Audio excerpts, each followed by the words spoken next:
Good morning, everyone. Today I am going to MindPump headquarters and I'm so excited. For those of you who don't know, MindPump is a health and fitness podcast that basically you all should be listening to. They were essentially one of my biggest influences when I really started getting into health and fitness. So today I'm going to their studio, getting a little behind the scenes action on their podcast, and it's gonna be a good time. Hello, everyone. What's up, everybody? This is the MindPump, the YouTube stage. So, like, you know, sometimes I'll do the interviews. Yeah, like some video interviews and stuff like that. This is the editing office. Oh wow. This is where we film all the workout programs, or if we're doing any other YouTube videos with, you know, exercise technique and stuff like that. It used to be a CrossFit. This back here is this is the podcast. Wow. Green screen room. Yeah, so this is what we'll be doing our podcast today. I like the skeleton. You're gonna, yeah, too much fasting. Those almonds are amazing. Yeah, it's like, did they put cocaine in them or what? They're serious about their fucking Legos. So let's say you had a female athlete or whatever eating 2,000 calories a day, and that was their contest prep, let's just say, right? So that's 14,000 calories for the whole week. Say, let's just imagine that puts her at a 750 calorie deficit every day.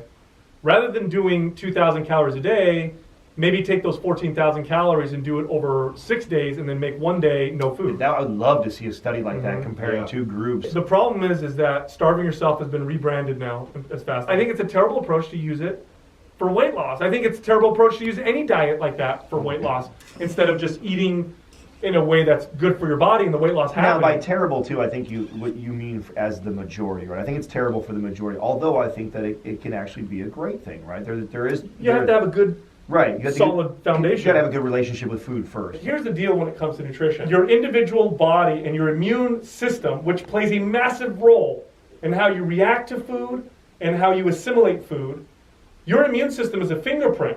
It literally is very individual to you. This is why we'll find people who do really, really well on a carnivore diet, or you'll find people who do really, really well on a vegan diet. There is no one diet that is best for everybody. So I just got to sit in and listen to an episode of the podcast, which was super fun, but it was also super informative. So if you don't listen to MindPump, I am giving you homework. I'm going to link the episode in the description, and I would like for you all to go listen to it and learn some stuff, and then also subscribe to them. Oh shoot, I can see myself? Yeah. I like this. Do you not? No, I just look into the camera. Okay. Cool. I just have a bunch of random questions from my friends on Instagram. Thank you to everyone who What's up, everybody? 3-day fasts. Yes. I've done 2. You do them regularly. What is your best pro tip for getting through a 3-day fast?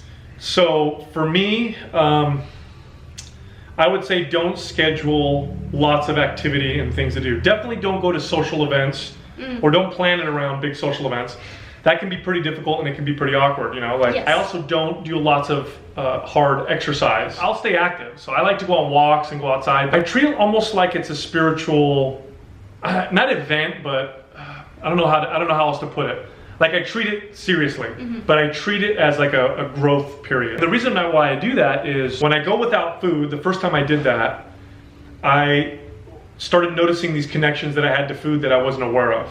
Like, oh, I like to eat when I'm bored, or I think I'm hungry, and then I examine that. Oh, I'm not hungry, I'm actually craving food. This is different than hunger. The first time I did it, I ended up going to dinner with my boyfriend and his whole family for his parents' anniversary. And so that was, I literally sat at the dinner table. How did you explain that? They all ordered giant dishes of food, and I just sat there drinking like a sparkling water. And they all knew you were doing the fast. Yeah, they aren't really familiar with the whole concept, but I explained it to them and the science behind it and everything, and they kind of understood. I think they were a little bit concerned, but then the next time I ate with them, I had a lot of food, and I think they weren't concerned anymore. Awesome. But yeah, that was torture. I've now done 7 months where I do a once a month, 48 to 72 hour fast every month. And it's the single most impactful thing I've done in a positive way for my health. So you've talked about on the podcast how after fasting you notice a big change in strength gains and stuff. Yes. When do you find that peaks? Because I'm now 2 weeks out of my last 3-day fast, and after about 3 days post fast, I noticed my strength gains increasing like crazy. Yes. It was so much fun. Isn't it weird? Yeah. It's very, very weird, right? Because you wouldn't expect that, at least not, you know, based on the bro knowledge, right, that we have in fitness, where you got to constantly feed yourself. I noticed the exact same thing. It's about 2 or 3 days post-fast in the refeed. Now, I have a couple theories. I think one of them is, if you have any types of even very minor immune responses to food, let's say food intolerances or whatever, it could affect how you assimilate food. And also immune responses cause a spike in cortisol, which isn't the greatest when it comes to strength and stuff, at least in the long term. So I think that may help, but really I think it might be the stem cell stimulation that comes from fasting. And then when you refeed, those stem cells get turned into new cells, and it's like this pro-anabolic environment. A lot of people ask me how much weight I lose during a fast. That's by far the most common question. And I usually don't answer it, but I found that with this fast, my weight like 3 days after my fast was basically the same as when I started. Right. But the following like week and a half, I ended up finding that I leaned out a little bit because of, I assume, whatever effects were generating those strength gains that I was experiencing. Right. I've noticed the same thing. Utilizing fasting may be a way to reduce food intake and not cause those metabolic slowdowns, like a consistent low-calorie diet on a daily basis may start to happen. Someone actually asked a question about metabolic adaptation. Specifically, is it best to cut slowly and keep like decreasing your deficit, or to just jump straight into a huge deficit when you're trying to lose fat? Because I've been training people for so long, I have a lot of experience in how people react to certain things. I know what the literature says, but I also know how people react behaviorally and what tends to work better for a lot of people. So slowly cutting calories from a behavioral standpoint seems to work better than, you know, if you're eating 3,000 calories a day and then you go to 1,500 calories a day, you're going to experience hunger like crazy. You're going to experience where you're going to want to binge. It can be very hard to stick to.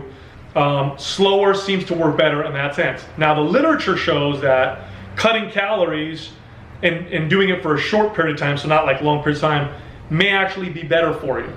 So I'm going to have to say the answer that kind of irritates people, which is kind of depends, and you gotta feel it out for yourself. When I coach people, I tend to have them slowly cut. Okay. Now, one thing that I will say is if you are cutting calories, I think it's important to not stay low calorie for too long. I typically won't have someone stay low calorie for longer than 3 weeks without having them do, you know, a week of higher calories.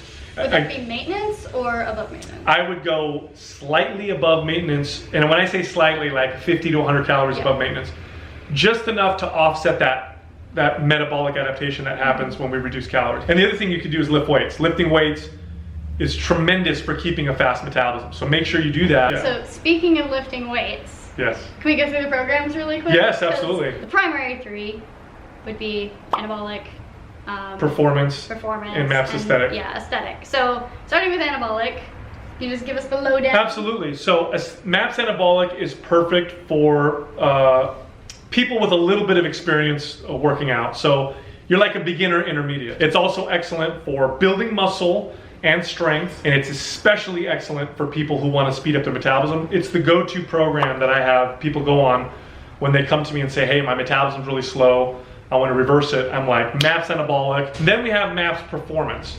MAPS performance is for people who are really functional, athletic minded. So people who are like, you know, I like to get really fit, but I also like to move in different ways. I like to do lots of sports. Maybe someone who's attracted to like CrossFit style workouts. People who like to challenge themselves in that kind of way. Or athletes. There's a lot of athletes that will want a program to get them into a season. Or somebody who just wants to get really, really fit, but also has a lot of fun doing different types of workouts. We created a category of broad spectrum athletic performance. That's what that one's for. That one you're probably gonna want to go to a gym to use. Is that one also 2 to 3 days a week?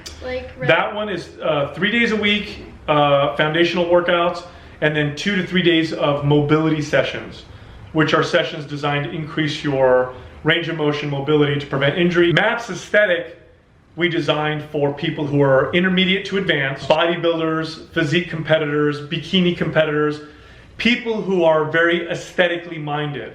And what I mean by that is like, if you're the kind of person that wants to sculpt and shape your body like a sculptor, like, okay, I need more shoulders, I need more butt, I need less quad, I need more this, whatever, that's MAPS aesthetic. You do want to go into that with some experience because it has a lot of volume in it. That one you're gonna want gym access because that one incorporates more machines and cables and stuff that you'll probably only find in a gym. That one is 5 to 6 days a week in the gym. So 3 days are full body, okay, and then 2 or 3 days are what are called focus sessions, where you focus on the particular areas of your body that you want to work on. Got it. And you're probably going to want gym access for all those days. Okay. So it's a lot of working out. You also have split, Yep. which is also what, That 6 is days a week? that is a hardcore bodybuilder physique bikini competitor type routine. So it's like the advanced version of aesthetic. Yeah, so that one's advanced. So if you're relatively advanced, I would go MAP split. And then we have, you know, our correctional type exercise programs.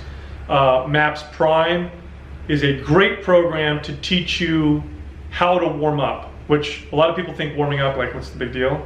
And by the way, I've seen some of your videos on how you prime your workouts. Excellent, excellent advice.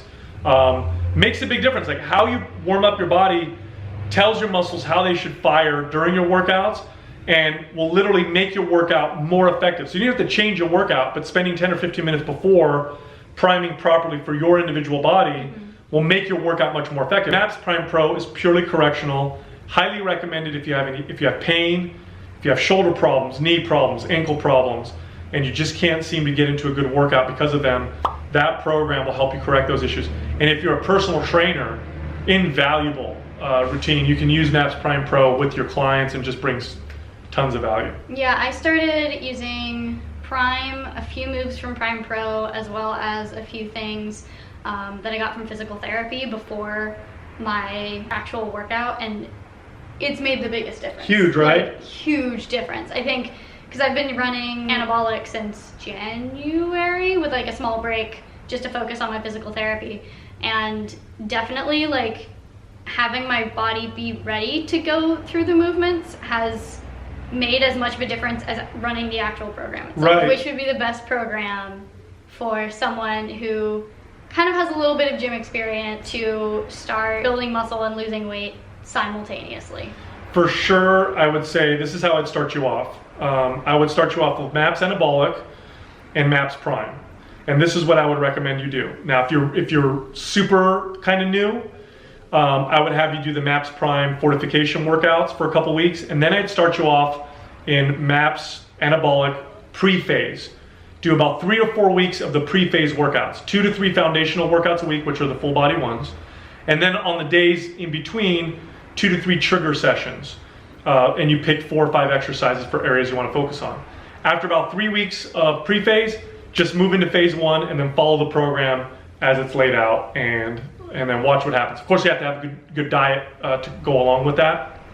But that right there, generally speaking, seems to work for a good 70-80% of the people I recommend it to. I had a ton more questions from Instagram. You can go as long as you want. Can we or just whatever. like really quickly? Absolutely. We'll do rapid fire. I'm gonna start a timer. You have 30 seconds to answer my question. Best ways to fix your relationship with food. Some people struggle with after they're in a deficit for a long time and they have lost weight, then they start binging, or I see a lot of people who are just scared of different foods, like different carbs and stuff.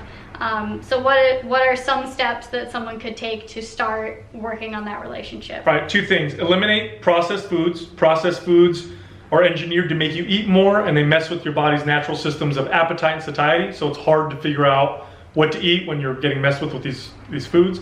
Eliminate processed foods. The other one, an easy one, start journaling.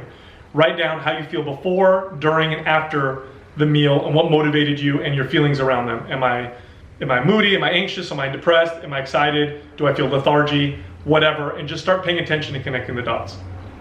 Wonderful. Okay. Also a complicated question, but we're going to try to keep it short. Best way to heal your gut if you're experiencing any gut issues and just generally determining what's wrong. Okay, I would start with a 24-hour to 48-hour fast. If you're healthy, get your doctor's approval. Start with that and then move into an elimination diet. This is where you're eating foods, maybe low FODMAP diet, or I would stick with well-cooked greens and meats, and then slowly reintroduce other foods to see what potential reactions you have. If someone's already lifting regularly, has a pretty clean diet, and is generally kind of fit and healthy, what's one big thing that they could focus on to start seeing even more change? Completely change up your workout. If you're doing a workout that's like, 10 to 12 reps, bodybuilder style, go into a powerlifting routine. If you're a powerlifter, go into a functional training routine. Completely change your routine, change the stimulus, and the body tends to react very quickly, especially when a stimulus is new. What is your favorite adaptogen? Ooh, that's a good one. Favorite adaptogen. Tribulus terrestris is I don't know if that's a classic one, but I like that one a lot, especially for men.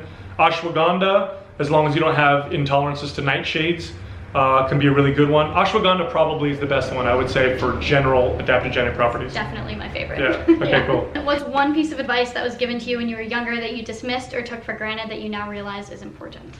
Oh, that's a good one. So years ago, I trained this very, very successful man, and I wanted to be successful like him. And so I said, what's the one piece of advice, like what's the one thing you did that you can tell me that's gonna help me succeed? And he says, you're not asking me the right question. He said, ask me how many times I've failed. So he told me he'd gone bankrupt 3 times before he became successful. And he said, look, he said, life is like it's gonna throw as many balls at you as you're willing to swing at. So take chances, don't be afraid, have confidence in your ability to get back on your feet, and that has led me pretty well. And I didn't take that advice at first, but I did after a little bit later, and it definitely helped. Great. Well, I think that's a great note to end on. Excellent. Thank you. Thank you. Thanks, everybody.